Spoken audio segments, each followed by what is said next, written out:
les filles, j'ai divorcé de mon mari.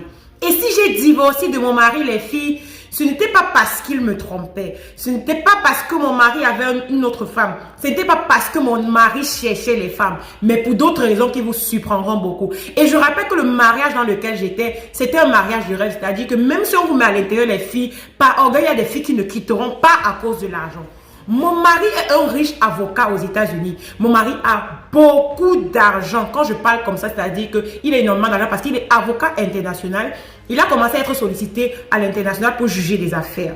Donc, quand j'ai connu mon mari, pourquoi j'ai divorcé de mon mari? Je n'en pouvais plus. Quand j'ai connu mon mari, j'étais aux États-Unis, on était tous les deux étudiants. Quand on a commencé nos études, ensemble, il faisait l'école de droit et moi, je faisais plutôt infirmerie. Et quand j'ai commencé l'infirmerie, un an après, je suis tombée enceinte. J'ai été obligée de laisser les études parce que lui, il estimait qu'il fallait que je prenne bien soin de moi et de ma grossesse parce que je n'ai pas du tout une grossesse facile. Donc, j'ai laissé l'école pour me sacrifier pour notre enfant et mon mari a continué ses études de droit. Donc, quand mon mari a continué ses études de droit, après, il est sorti avocat. Et quand il est sorti avocat, j'avais déjà 2 enfants parce que j'ai dit, quand j'ai commencé un enfant, pourquoi pas 2? Et mon mari m'aimait, on s'aimait vraiment à la base. Mon mari n'avait aucun complexe de qui que ce soit, ni de quiconque sur moi. Même si on lui disait quoi, mon mari m'aimait, honnêtement, il m'aimait bien. Donc, quand j'ai eu ces 2 enfants, mon mari a commencé à me dire, mais tu es grasse, tu commences à prendre le poids. Vous voyez, il a commencé à avoir des préjugés sur ma personnalité et sur ma personne. Mais je pense que le milieu dans lequel il commençait à travailler jouait beaucoup sur lui. Quand j'ai eu ces 2 enfants, quelques semaines encore, maman me voilà encore, je ne sais pas, je tombe encore enceinte. J'accouche le 3e enfant. N'est-ce pas, le poids vient s'accumuler sur le poids. Après, j'ai eu mon 4e enfant. J'ai décidé de me reprendre en main. Je me suis dit, ok, quand mon mari commence à dire que le poids là, il faut que je me reprenne en main pour qu'il soit comme avant, qu'il m'aime toujours comme avant, vous voyez. Donc, j'ai commencé vraiment à me reprendre en main. J'ai commencé à faire un régime. J'ai carrément arrêté d'allaiter mon enfant au lait maternel, tout simplement parce que je voulais prendre le lait artificiel pour éviter de manger, pour prendre le poids. Donc, j'ai commencé à faire mon régime. Ça a commencé à fonctionner. Mais vous savez, les mères au foyer, quand vous êtes au foyer, vous commencez à avoir des attitudes bizarres. J'ai suggéré à mon mari que, est-ce que tu ne peux pas prendre une ménagère pour que je puisse continuer mes études? Mon mari a fait de mes désirs des autres. Il a pris une ménagère et j'ai continué mes études. Et quand j'ai continué mes études, 3 ans plus tard, je suis sortie. Et puis, j'ai aussi eu mon diplôme d'infirmier. Donc, j'ai commencé aussi à travailler. Lui aussi, il travaillait. Mais je me suis rendu compte que mon mari était un éternel insatisfait. Plus il restait dans ce milieu de riches, plus il commençait à vraiment se comporter plus que les personnes qui sont riches. Donc, c'est au fur et à mesure que je reste dans mon mariage que je fais des constats. C'est-à-dire qu'à chaque fois que mon mari a une sortie avec ses amis, c'est lui qui doit choisir mes robes. Vous avez compris. C'est lui qui doit choisir la chaussure qu'il va porter. C'est lui qui doit choisir où je vais me mécoper. Au début, je prenais ça pour des cadeaux. Je me disais, oui, peut-être que mon mari a raison. Peut-être que je dois faire ce qu'il veut. Peut-être que c'est parce que je veux et tout ça. Il veut mon bien. Mais je me suis rendu compte que c'était plus un chantage émotionnel parce qu'un jour, il voulait sortir à mes 20 mois, il m'a dit honnêtement le dîner, si c'est un dîner d'homme d'affaires, je n'aimerais pas que tu ouvres ta bouche pendant le dîner. Même si on dit n'importe quoi, tu te tais. Donc j'étais devenue comme, je ne sais pas comment je vais dire, comme rien, plus rien du tout aux yeux de mon mari. Donc il me prenait seulement comme la femme là qui devait faire ses enfants et qui devait peut-être sortir et fermer sa bouche dans les dîners. Donc on arrivait au dîner.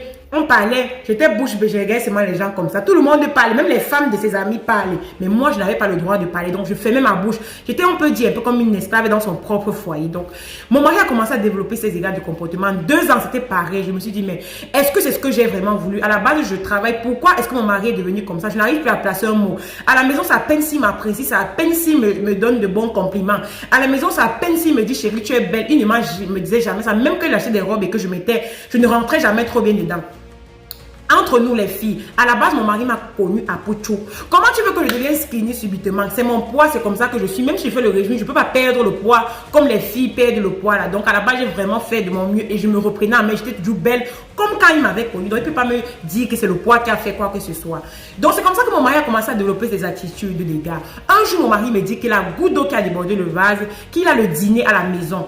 Donc quand il me dit qu'il a un dîner à la maison, je me prépare, j'apprête tout, j'appelle le service traiteur vient livrer la nourriture, je fais ce que je pouvais faire et puis je dédresse la table. Il m'appelle dans la chambre, il me dit, je t'ai dit que je reçois une amie à la maison, je n'aimerais même pas entendre un mot de ta bouche. Maman, n'est-ce pas, on faisait les commentaires, les filles. Moi aussi, j'étais emportée dans les commentaires, tellement les commentaires étaient sucrés, tout le monde parlait, je me dis, ah maman, c'est l'esclavage de quoi?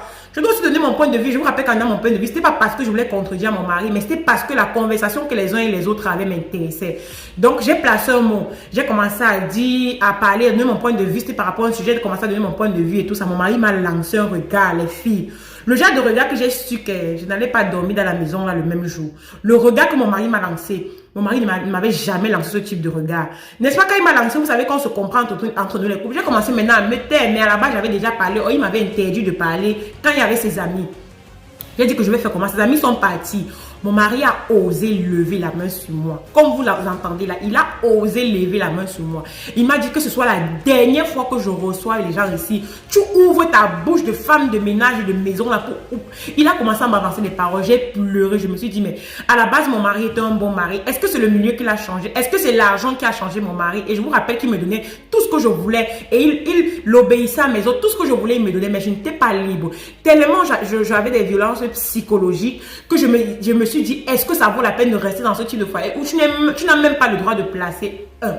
Et mon mari m'a dit, si tu pars, je lui ai dit que je ne veux plus de toi. Quand tu as levé la main sur moi, je pars. Je ne veux pas rester dans le mariage que quand tu vas rester dans le mariage, après ça va devenir, on va seulement te voir au journal que tu es passé. J'ai donc décidé de partir avec mes enfants. Mon mari m'a dit que si tu bouges avec mes enfants, on aura les problèmes. Il était devenu violent, agressif et tout ça.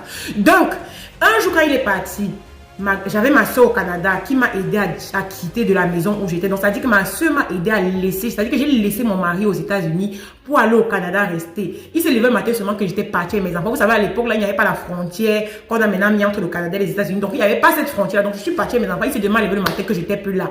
Il m'a appelé que si je ne reviens pas avec mes enfants, même 5 francs de pension alimentaire, tu n'auras pas de moi. Je lui ai dit, je m'en fiche de la pension alimentaire. Je suis venue recommencer ma vie à zéro et loin de toi. Je ne veux plus que je t'approche de mes enfants parce que la lutte que tu commences là, je suis sûre que ça va aller loin. Et je vous assure, mon mari, même il dit qu'il a l'argent et tout. Même 5 francs depuis qu'il m'a laissé les enfants, il ne m'a pas donné. Donc, je me suis battue. J'ai commencé, j'ai fait l'infirmerie, j'ai fait infirmière. Honnêtement, ça paye pas mal. Mes enfants vont dans les bonnes écoles. J'ai réussi à avoir la résidence permanente au Canada, ça fait quelques années. Et je vis en paix avec mes enfants. Il y a quelques temps de ça, le téléphone de ma première fille a sonné. Elle dit, elle appelle me dit, maman, papa m'a appelé et tout ça et tout ça. Moi, je lui ai dit, c'est vos affaires là-bas avec lui. S'il veut s'occuper de vous, c'est votre problème. Mais moi, là, je ne suis pas dedans. Est-ce que vous devez rester dans un mariage où il y a beaucoup d'argent et vous n'êtes pas en paix? Ou est-ce que vous devez choisir de partir comme moi, je l'ai fait? Donnez-moi vos avis en commentaire.